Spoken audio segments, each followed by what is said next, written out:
Well, hey everybody! Welcome back to another episode of Totally Amazing Mushrooms. Thanks so much for checking us out. And hey, we just crested 300 subscribers the other day. Thank you so very much. Was not expecting that at all. We've had a great influx just recently. Alright, today's plan, we're going out to the foothills, and we're going to be looking for the conifer tuft, the Hypholoma capnoides, and we're going to be looking for the matsutake, which is the Tricholoma marillianum. That's a mouthful and a half, kind of like watermelon and marmalade. Either way, come for a walk with us and see what we can see. I love rain.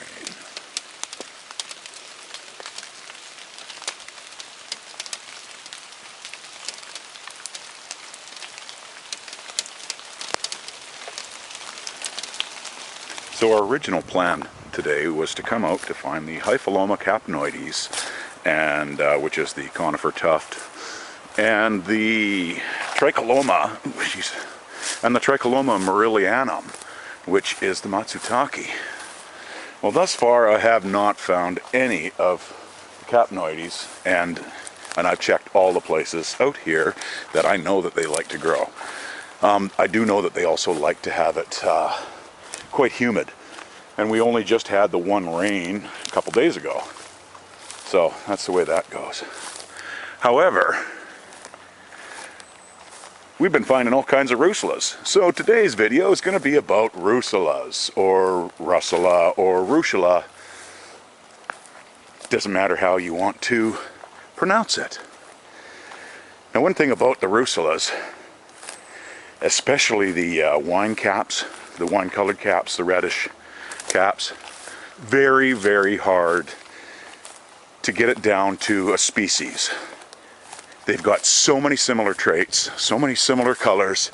They change colors, and they've got different hues in different parts of the cap. So today you're going to hear me throwing around a bunch of species names, but don't hold that as gospel, because, like I say, I'm basically only narrowing them down to a handful of different species. So I'll be listing off a bunch of different possibilities that some of these are. And I can't remember all the names, so some of them I may mess up. Some of them I may get completely wrong.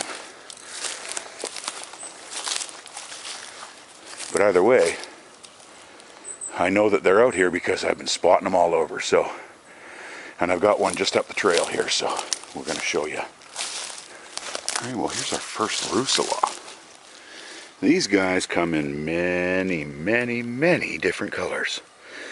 And you have to use kind of all of your senses to actually try and identify these guys. There's over 700 species of them, and they can be very difficult to tell apart. A couple of things that they have that, for the visible, our visual senses, there we go. Just look at how white the stipe and the gills are. Now this guy might have a white spore print or a creamy spore print. You can see that the gills are partially attached. And here's one of the deciding factors. Here is their stipe, and it's going to snap like a piece of chalk. Now if it's older, the bugs usually get into it and it can be hollowed out and it might not snap, but take a listen to this. Right? See, it just snaps like chalk. And wow, this one's actually really nice. Now, one of the other senses you really need to do on these guys is a taste test. A trail side taste test. And all you have to do is take a little nibble, do not swallow it, spit it out afterwards, hold it for about 10-15 seconds in your mouth, and you will find out if it's bitter or if it's acrid or peppery. So I'm going to do a little taste test here. Chew it up in the front of your teeth. Like right away I can start tasting the burning sensation. So this guy will probably make you ill if you try and eat it. The ones that are bitter and acrid, you'll get gastrointestinal upset. But the great thing about the Russulas is, as far as I know, there's only one that can actually kill you. And I believe that's in Japan. They discovered that in 1955. And then actually they found it in China, and then they found it in Taiwan, and then they found it in southeastern United States. So that's it's a traveling mushroom, obviously. And it's Russulas subnigricans. Yeah, every color of the rainbow. And you can see in the umbo there, the indentation, quite often they're going to have a different color inside. You can see that one's a little bit more burgundy than the other. But a lot of times that's just due to the drying out effect and whatnot. But there's ones like a bunch of the Zelleri group. They're going to have like an olivey kind of center and get more to the burgundy on the outer edges. And sometimes it's a bit of kind of a grayish color. These caps can get so dark burgundy. It's crazy town. Oh, this one's actually starting to grow some mycelium in it. It's been here for a bit. But yeah, they can get look at how dark burgundy that is. Crazy. This might be the fragilis, it might be many of them. But again, we're going to keep moving. Oh, see, here's another one. Just like the other one. Wow, beautiful. Yeah, good possibility. Good possibility. Let's do a taster on this.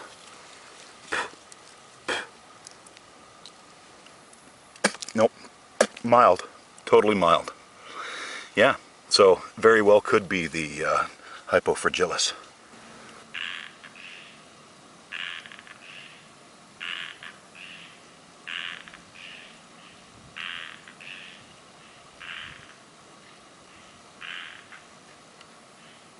I love our little tree frogs. I just did a taste test on this one. Holy snapping. It was like burning my tongue within 5 seconds. It was really quick. So, like I said, any of the ones that are bitter or acrid, don't try and eat them.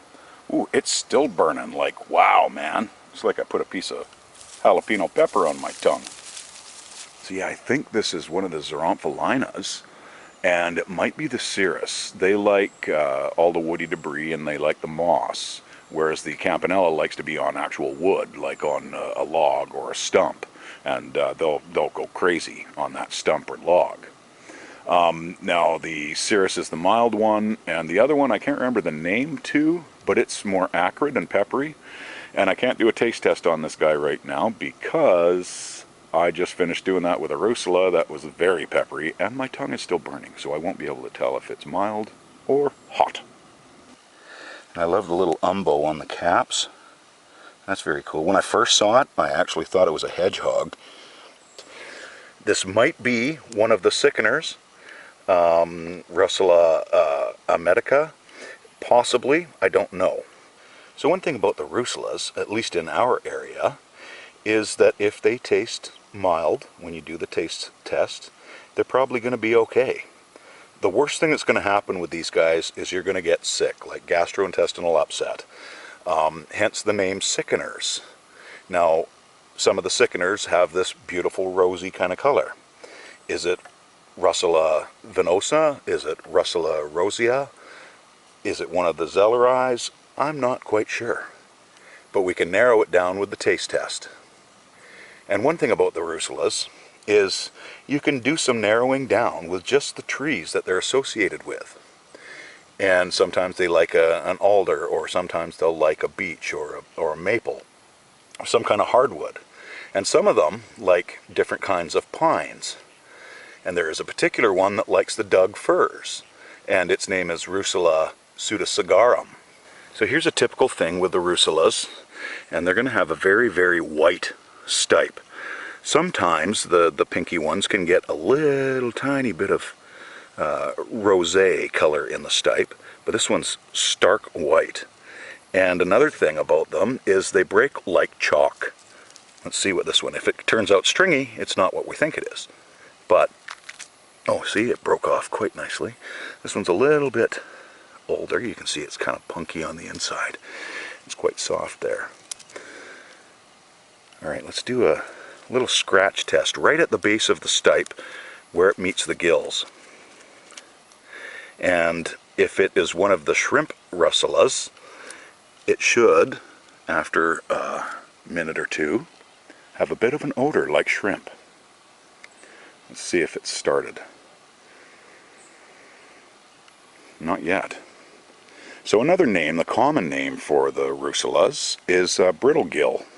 And, oh, apparently brittle stipe too. So you can see that these, they'll break off like pieces of paper, just like that. You can see it all in there. These come out quite easily. And sometimes the Russulas can have slight different color changes throughout it, and I don't know if you can see that little bit of pinky orange in the middle of this brevipes.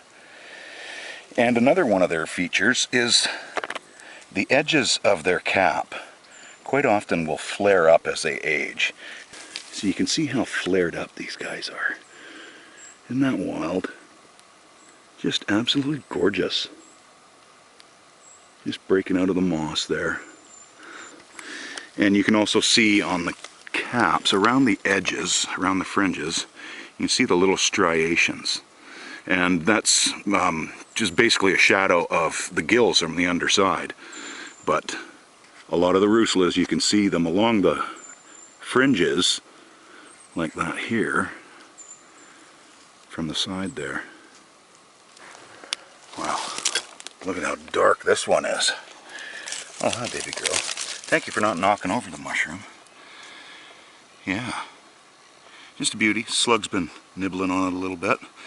And he left it alone, so it's probably peppery. But wild. Yeah, look at that stipe. Now the Russula hypofragilis is one of the largest of the burgundy caps and most common. And there are definitely a lot of burgundies out here. But again, like I said, there's over 100 species, I think, of just the reds. Sweetheart. And we love you, baby girl. Oh man, just the magnificent colors. Wow, look at these little Russula buttons here. There's one there. These are all brown. These are all, the dog just kind of stomped on one there. These guys might very well be the Russula benwuii. They're the largest. These guys are kind of hard to tell at this point. And they might have possibly a bit of a grayish stipe to them. Now, it could be the Redusta, which is there's 3 species, but those have a greasy cap, and they kind of smell like wine barrels, and this one does not have a greasy cap. Now, it could be the Cerulens, which it does not have a nice smell at all. And the Flaviolus, that one smells like super, super sweet, like almonds or maraschino cherries, kind of. Either way, let's give these guys a little sniff and see what we got. Let's get this guy up here. But yeah, this is just a sweetie little button. I'm going to give it a quick taste test, see if it's bitter or acrid. Oh, it's firm flesh.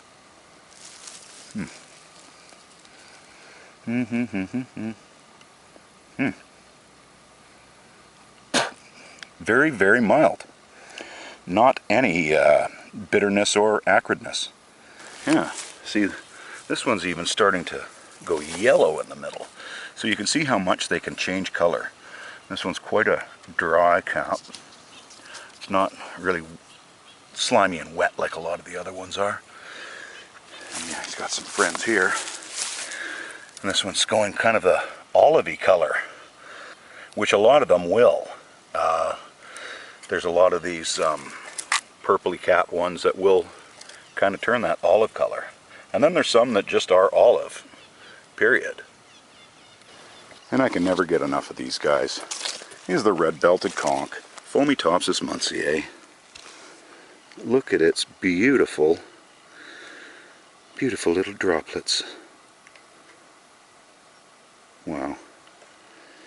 Now a lot of mushrooms prefer a very mature forest, like 30-40 years and older.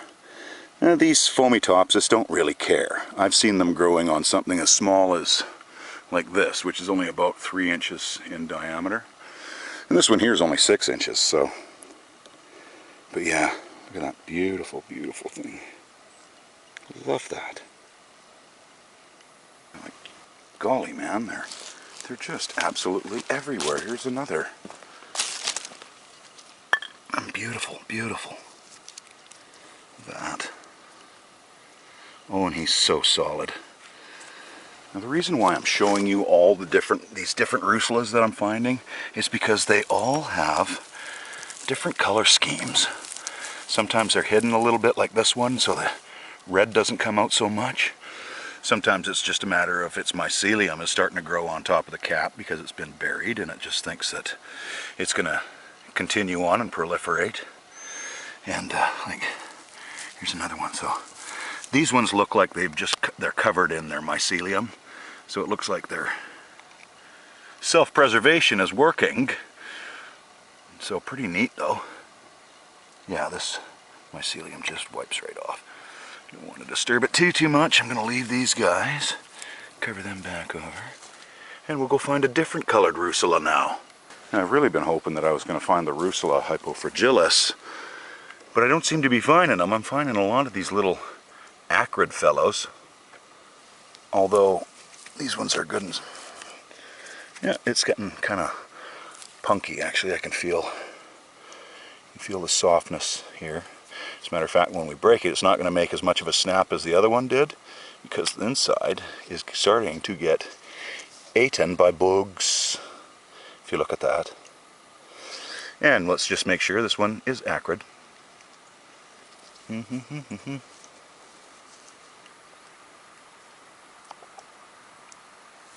Yep, right away. Right away. Peppery. They're just everywhere. Some of the slugs absolutely love the Russulas, so they've been mowing down on these. But we got one that's just creeping out of the undergrowth here. You can see how, like, they're so hidden, and you just gotta get all this leaf litter and forest debris off of it. And oh, this one's so solid. Very nice. It feels, no, but slugs already gotten to it. So the bugs might not have, but the sluggies did. That's alright. We're not looking to forage any of these guys today anyways.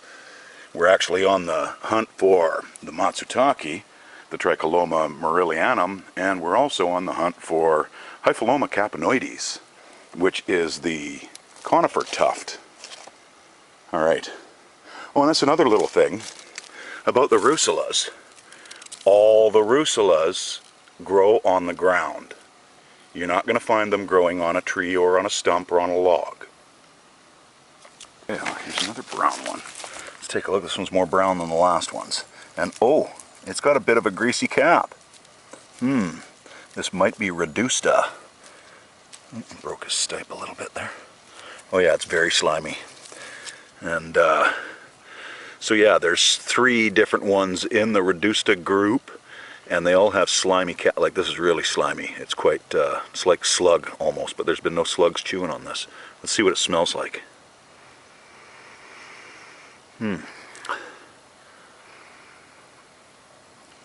Yeah, it's got kind of a, I don't know, like an oaky kind of smell. Weird. So yeah, I'm not sure exactly what this one is. It might be the Redusta. I don't know if I want to do a taste test on this one. It's just too slimy. It's like really, it's sticking to me like slug juice. It's gross. Now what do we have here? We have a yellow mushroom just sticking out of these branches here. And let's take a look underneath what we have. Alley-oop. Okay, look at this, my friends. See this on the bottom of that? That is called the vulva. That is like a little egg sac. I knew when I looked at this guy, I saw this ring, and I'm like, Russulas don't have rings. And you can see little tiny bits of that full veil that have been left on the top of this cap here. Now I believe this is Amanita gemata. Not positive. It could be flavonica, which is another yellow one, or it could be even a yellow variant of the muscaria, but they're normally stockier and a little bit more robust. The little annulus here, the veil, partial veil, is what gave it away for me when I was just looking at it before I pulled it up. And then as soon as I pulled it up and I saw this little egg sac right here, my pinky here, that's when I knew it was an Amanita. Wow, that is so awesome, because we were just talking about it. Be careful, my friends. Just be careful. Know what you're harvesting. These guys will ruin your liver and probably kill you dead till you ain't living no more. So, yeah, just err on the side of caution whenever you're foraging. Wow. Like, that's blood red in the middle of that one. Wow. And sometimes those sickeners, the Amiticas, can get very, very red, like a lipsticky red. But this one's more like the wine colored around the edges, and like I said, they do change color sometimes from in their umbo area. That's what I mean when I say that the slugs love the Russulas. This guy's just having like 12-course meal on this thing. Snarf, snarf away. I can smell, it smells sweet out here right now. And we are on the hunt for Tricholoma marillianum, the Matsutake. And I know that they're here because I found one in this exact same spot last year. Now I do know that they like to associate with the candy stick plant, and I think it's one of the Allotropa genus, and they are normally in association with them. But the thing to look for when you're looking in the moss is a little bit of white just creeping out, or a little shrumpy thing like this. Ooh, what is this? Oh my goodness, see? You never know. That's called a shrump. When you see like a little mound, can you see this kind of looks like a mound? I pulled some of this off and you could not see any of that cap before. But yeah, see, we've got a little Russula peeking out here. And too far gone for doing any identification or anything, but because I'm not going to bite into something that's been slug devoured. Don't like slug slime. But so yeah, this one might even be, I don't know, it's because, you know, they just changed so much. Now, is this Olivaceae? I don't know. It's so hard to tell just by the color. And just gonna give it a scrape here to see if I can smell anything.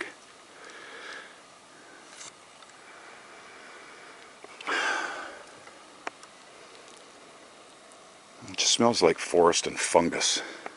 But yeah, see how mild a color it is? It's kind of almost like a rosé. Now, is this Rosia? I do not know. But he's too far gone. Oh, actually, he's very solid. But I guess the bugs haven't gotten to this guy yet because he's starting to flare up. Either way, let's do a little taste test on this guy. And mild so far. Still mild. Always spit it out, don't ingest it. So it's still mild, but it's not one of the sickeners. The sickeners can get a very, very red cap, and kind of almost like a lipstick, brilliant red. And they can fade too, so you can't just go by that trait. Again, like I say, you got to use all your senses. But the sickeners, that's what they are, is they're sickeners. So Russula amitica, I believe, is one of them. And I'm not sure if one of the other sickeners is Russula nobilis. Not positive.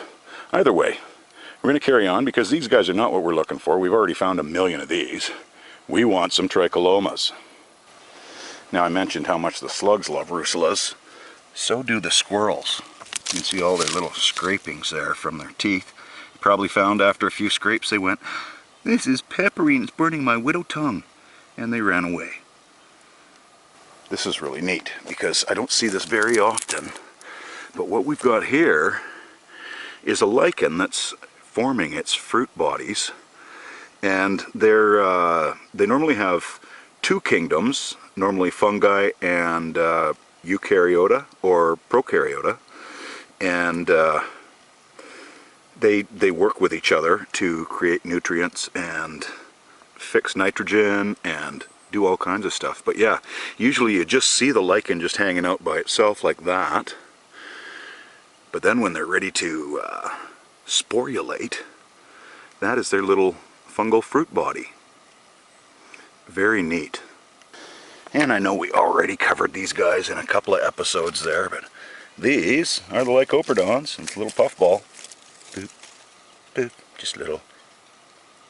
Again, don't breathe in these spores, my friends, or try not to bring in too many. Ooh, look at this guy. As soon as we get some moisture, the jellies start coming out. Hi, little baby girl. And they are edible right off the bat. Like you don't have to cook them. And they apparently taste like Fruit Loops, apparently. I may have to get my knife to get one of these off. Hang on. Hang on.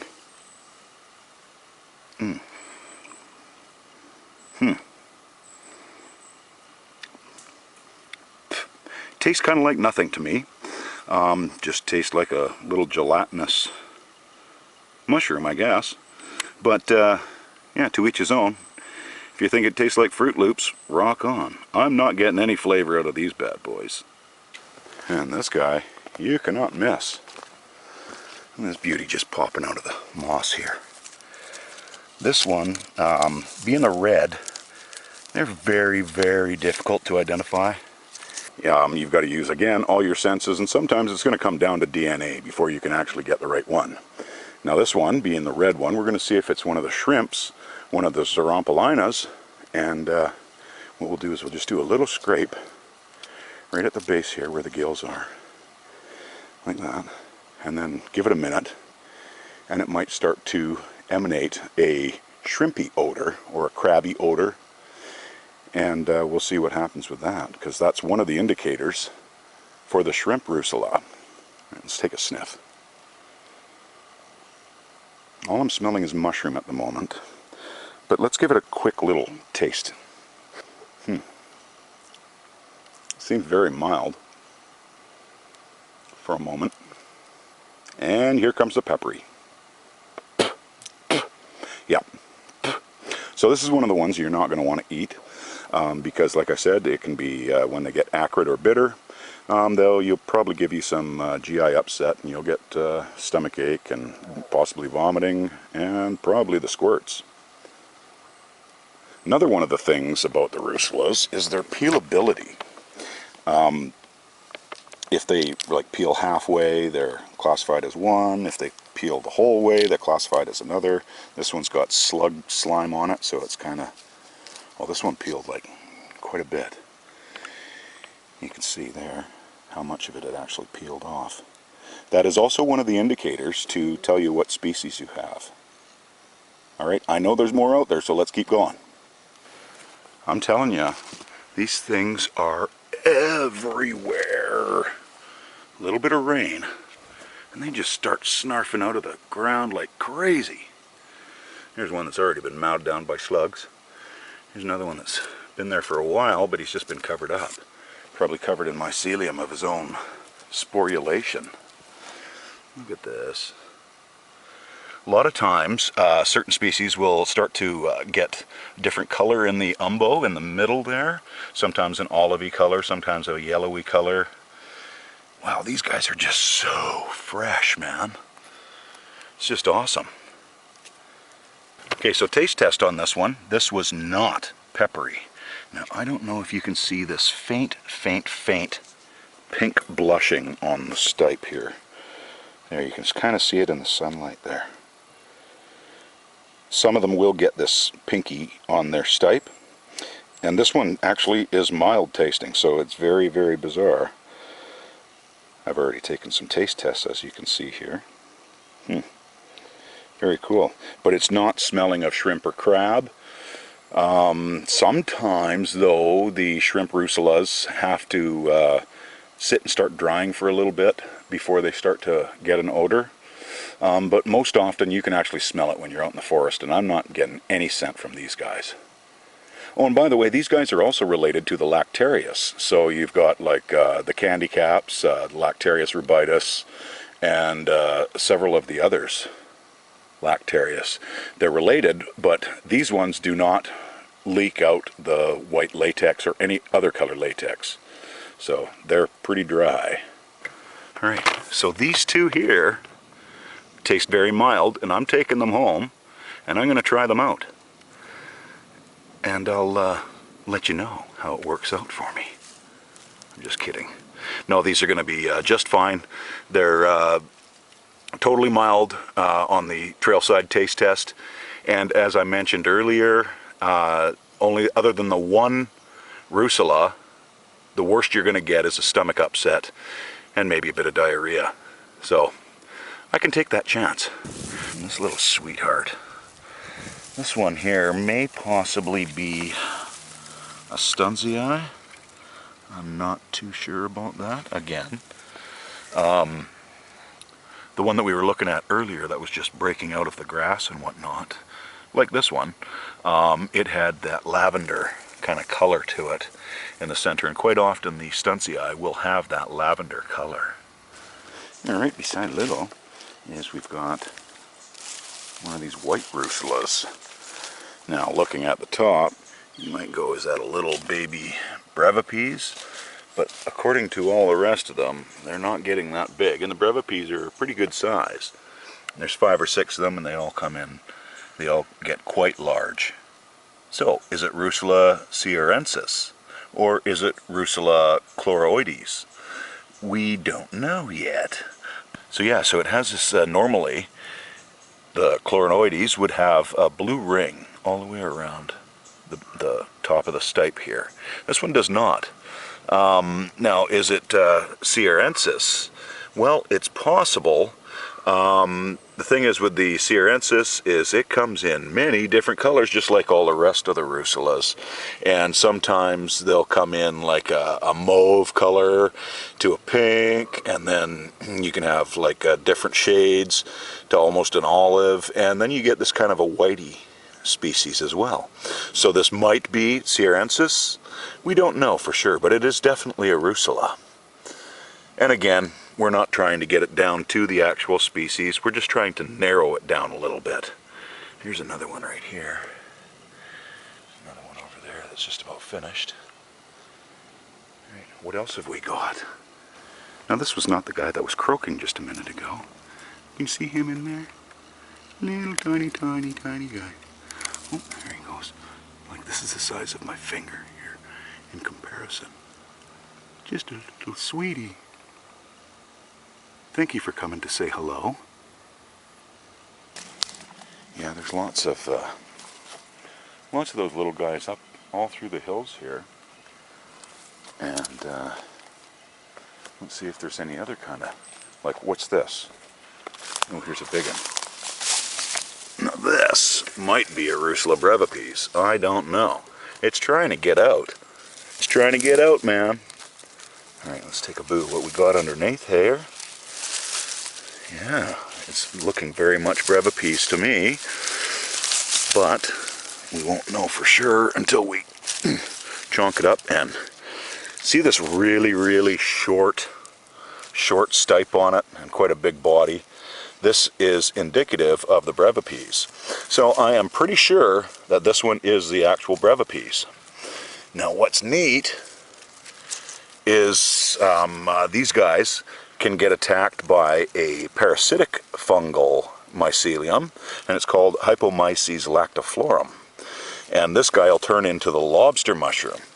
These gills that it has, these papery gills, will all disappear, and it'll turn into like an orangey rough kind of surface. and they're just amazing. And I don't know that we're going to actually find any lobster mushrooms today, but it sure would be nice. But this is what they start out as before they get attacked by the mycelium. And this one is really, really firm. You can see actually a little bit, somebody's been nibbling on it. I'm assuming slugs. But I'm not going to do a taste test on this one because I know it's mild. And another one that you've got to actually be a little bit careful of, and it's more getting it confused with the Marillianum, the Tricholoma Marillianum, the Matsutake, and that is the Amanita smithiana. It's one of the ones that don't have a egg sac on the bottom, the vulva, and they're very tapered.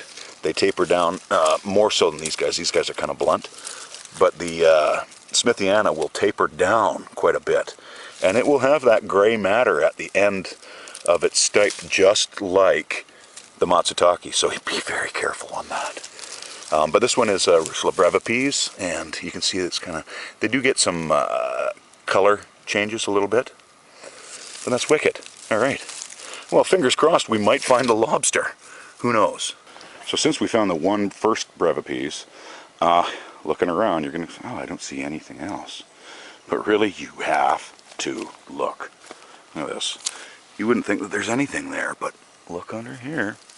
There is a mushroom, and it's most likely a brevipes. Oh, see, here's another one. So when you find one, keep looking, because you're most likely going to find another. I'm not going to pull this one up, but we're going to just uncover it a bit here, because we're going to talk about the science end of the Russulas. Big toe, your science, bro. Toe, toe. Oh God, I think I just sunk to a new level on my bad dad jokes. All right, well, let's get into some science. I'm going to set up the camera so I can sit down and yap. All right, park my keister down here so I'm not bent over the whole time. All right, so what have they been doing for testing? Well, my goodness. Okay, so there's over 750 species of Russula, and they have been doing some major testing on them. Not all of the 750. They've only probably worked on maybe about 50 of them, which is still amazing in itself. Now they've come up with some new ways of extracting stuff. So what they used to do was, well, they still do it, but because it's one of the main ways that they use for extracting different compounds out of things. And what they use is mostly is ethanol. And that will break out your compounds that you're trying to find, like the polysaccharides, the polyphenols, the proteins, and all that kind of thing. However, they've come up with all these new different ways to extract. And so they're using microwave, they're using hypersonic, they're using high pressure water and temperature to extract these as well, or different compounds as well. So they've done testing on the rosea, the integra, the nigricans. They've done testing on the hypofragilis. I'm not sure about the fragilis. And a whole swack more. The Amanita, that's another one they've been testing on. But the things that they've been coming up with in these, so first of all, they're really high in carbs. So that's, they'll, in our body, will turn into sugars. They're also very high in proteins. They've got fatty acids in them. And here's another neat thing, is they've got salicylic acid in it. And I don't know if you ever remember me talking about the red alders, and they have salicin in it, and that turns into salicylic acid, which is a cousin to the acetylsalic acid, which it helps us for headaches, it helps us for our arthritis, and trust me, I have arthritis, so I know what it's all about. And honestly, I have made tea out of the red alder, and my pain went away. So that is pretty amazing in itself. These guys also have antioxidant properties. They have antimicrobial properties. They have antibacterial properties. So here's one that's really neat, and I have not heard of it in any of the other mushrooms of anything that they've gotten out. So careful where you're walking, baby girl. There's lots of mushrooms around here. Okay, so there is one of the bacteria that causes really bad infections is the staphylococcal virus, and this guy has what's called a biofilm on this. Now what this biofilm does for the bacteria, it's a protectant. And it's resistant to chemical, it's resistant to biological, it's resistant to antimicrobial attacks. So this protects that the bacteria species. Now what these guys have in them, get this, anti-biofilm properties. They can actually attack the biofilm of the staphylococcus and actually make it so that our treatments can get through and actually affect the bacteria and possibly kill it. So this biofilm is what makes it so hard for them to treat the staphylococcal infections, which I just love everything that's coming out of these mushrooms and all the testing that they've been doing. It's just amazing. So on top of all of these things that they have in them already, they've also got anti-tumor properties. They've got polyphenols, which are also anti-cancerous. They have polysaccharides, which are a bunch of sugar. It's a big long sugar chain.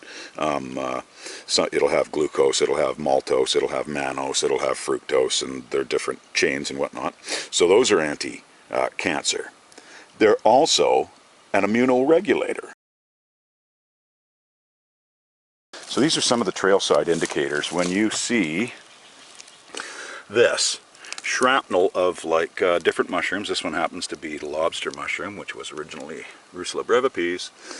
It's a good indicator, obviously, that they're here.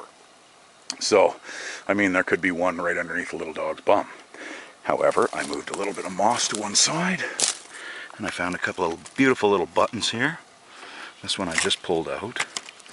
And look at that. Bloody gorgeous. Yeah. So this one's coming home with me because I have yet to try lobster mushrooms. And here's another little button trying to peek its way out. Wow, look at that color. That is just magnificent. Just absolutely loving it. Alright, we've got more of these to find because these are really tiny. And when I find them, I'll click you back on again. Yeah, it's too bad. These guys are so far gone. They're all kind of jelly-like now. They're pretty much done. There's nothing solid about them. But you can see that how much these guys actually like to hide out underground. Wow. That's so amazing. But yeah, no, so they take a really plain mushroom and turn it into something, something worthwhile. But yeah, it's really soft now. It's bug filled and gross. But nonetheless, we'll leave all that mycelium because I've actually spotted a few Russula brevipes buttons under here, and you know what's going to happen to them.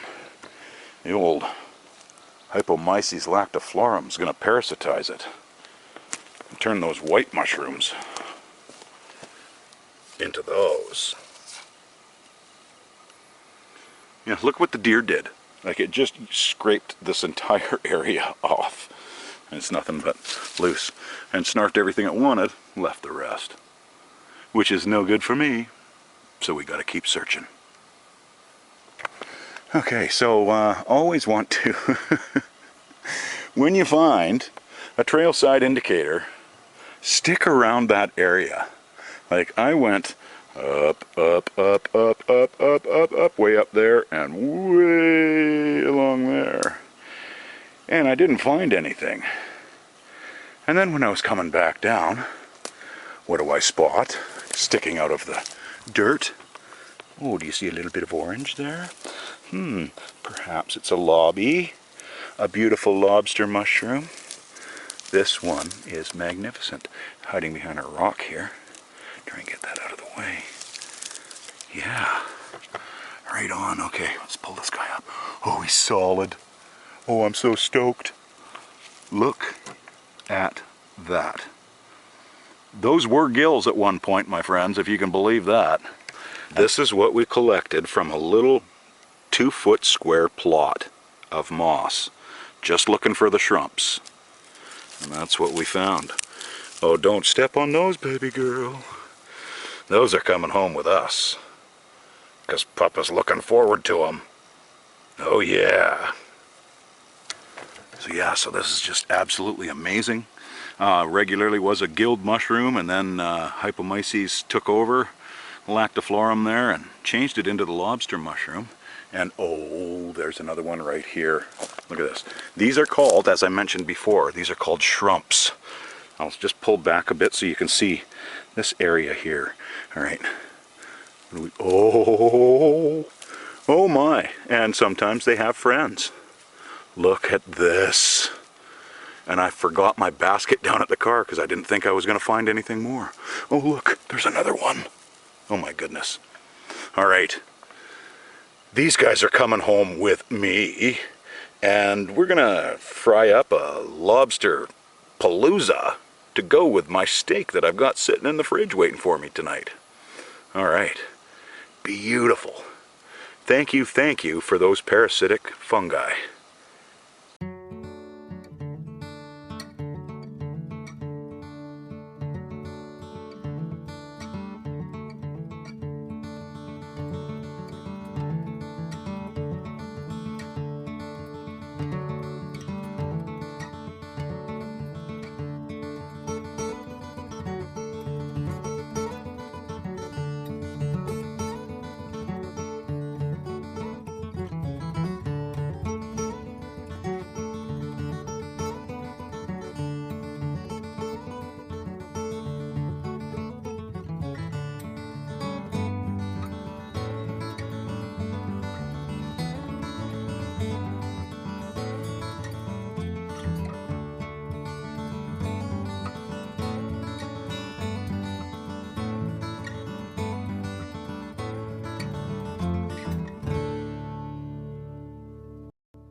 Alright everybody, that's it for another episode of Totally Amazing Mushrooms.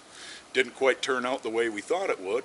Came out for the Capanoides and the Marillianum, and we found something just as good. Didn't find those though, but that's okay. Alright, if you enjoyed what you saw, please hit the like and subscribe button. And until next time, my friends, stay safe out there.